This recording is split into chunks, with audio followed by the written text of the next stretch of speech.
I veliki pozdrav, dragi gledalci. Kako ste, dragi gledalci? Stigla je nova frizura, da vam kažem, i trebalo je jednostavno da se snimi klip već jednom. Odavno nismo snimali, sve snimam nekim drugim telefonom, odnosno snimao sam tabletom i onda su klipovi slabije kvaliteta. Mislim da je bolje ovako telefonom. Vi pišite u komentarima kako vam odgovara. Danas sam teo da vam prenesem jednu lepu, finu vest.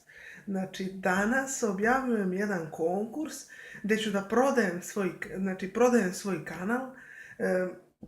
Da li ćete vi da mi date 500-600 dinara, vi ćete da se cenkate. Znači, svako će da se javi u komentaru i da piše, jednostavno, da piše predlog koliko bi dao para za moj kanal, ali bez uvreda.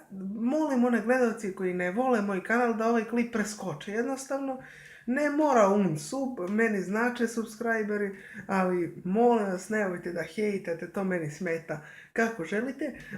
Znači, javljate se pojedinačno, kažite 100 evra, 200 evra, šalim se, 100 dinara, 200 dinara, 1000 dinara, nije bitno, i da vidimo koliko vi procenjujete vrednost mojeg kanala.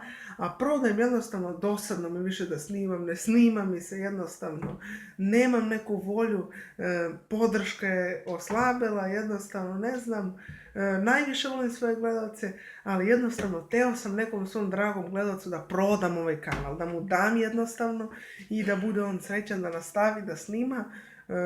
Poklonit ću mu jednu listu ideja i nadam se da će mu biti to dovoljno. A danas krećemo, znači danas ulazimo u novi mesec i nadam se da ste srećni, prenosam vam novu vest, a vi razmislite malo o tome.